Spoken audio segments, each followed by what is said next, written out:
সংবাদে আপনাকে স্বাগতম। শুরুতেই সংবাদ শিরোনাম, এরপর বিস্তারিত।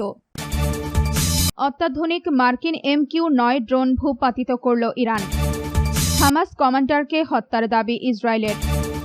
যে কারণে 30 ঊর্ধ্ব মার্কিন সেনাদের টেস্টোস্টেরন পরীক্ষা করবে যুক্তরাষ্ট্র। মসজিদে হামলার ছক, যুক্তরাজ্যে কিশোরের বিরুদ্ধে মামলা। আপনি যদি মুসলিমদের পাশে থাকতে চান তাহলে ভিডিওতে লাইক করে চ্যানেলটি অবশ্যই সাবস্ক্রাইব করে দিবেন। এখন বিস্তারিত। অত্যাধুনিক মার্কিন MQ-9 ড্রোন ভূপাতিত করল ইরান। ইরানের খুজেস্তান প্রদেশের আন্দি মেস্কের আকাশে যুক্তরাষ্ট্রের একটি MQ-9 ড্রোনকে প্রতিহত ও ধ্বংস করা হয়েছে। বৃহস্পতিবার 16 জুলাই ইসলামী রেভলিউশনারি গার্ড কোর IRGC জানিয়েছে, তারা দেশটির দক্ষিণ পশ্চিমাঞ্চলীয় শহর আন্দি মেস্কের আকাশে যুক্তরাষ্ট্রের একটি MQ-9 রিপার ড্রোন ভূপাতিত করেছে। জানা গেছে, তাদের অ্যারোস্পেস ফোর্সের একটি আধুনিক বিমান প্রতিরক্ষা ব্যবস্থার মাধ্যমে ড্রোনটি ধ্বংস করা হয়।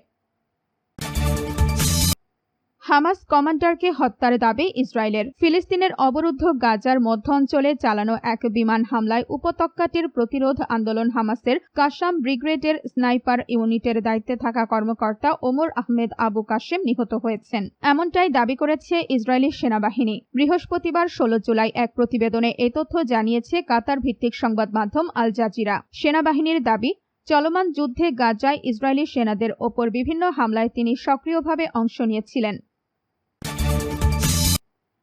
যে কারণে 30 ঊর্ধ্ব মার্কিন সেনাদের টেস্টোস্টেরন পরীক্ষা করবে যুক্তরাষ্ট্র।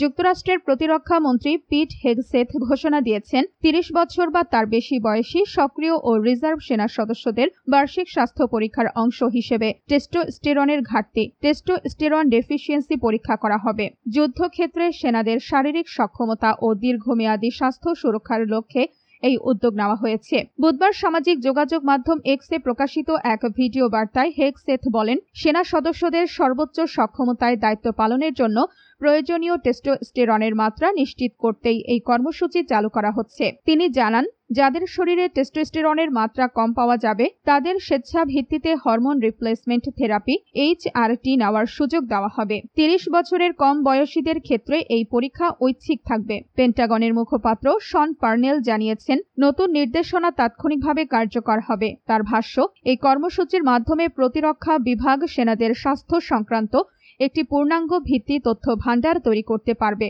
এবং প্রয়োজন অনুযায়ী টার্গেটেড চিকিৎসা দিয়ে একটি সুস্থ, সক্ষম ও কার্যকর যুদ্ধ শক্তি বজায় রাখতে পারবে। মসজিদে হামলার ছক, যুক্তরাজ্যে কিশোরের বিরুদ্ধে মামলা।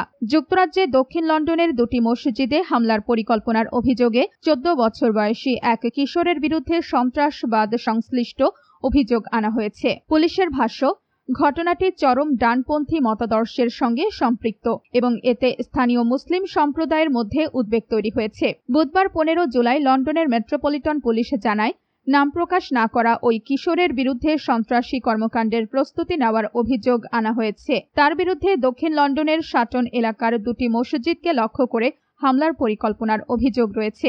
এছাড়া গত 20 জুন বা তার আগে একটি গাড়ির জানালা ভাঙার ঘটনায় বর্ণবিদ্বেষমূলক উদ্দেশ্যে সম্পত্তি নষ্ট করার অভিযোগও আনা হয়েছে তার বিরুদ্ধে। জানা গেছে, আদালতের নির্দেশে ওই কিশোরকে আটক রাখা হয়েছে। বৃহস্পতিবার তাকে ওয়েস্টমিনস্টার ম্যাজিস্ট্রেট আদালতে হাজির করার কথা রয়েছে।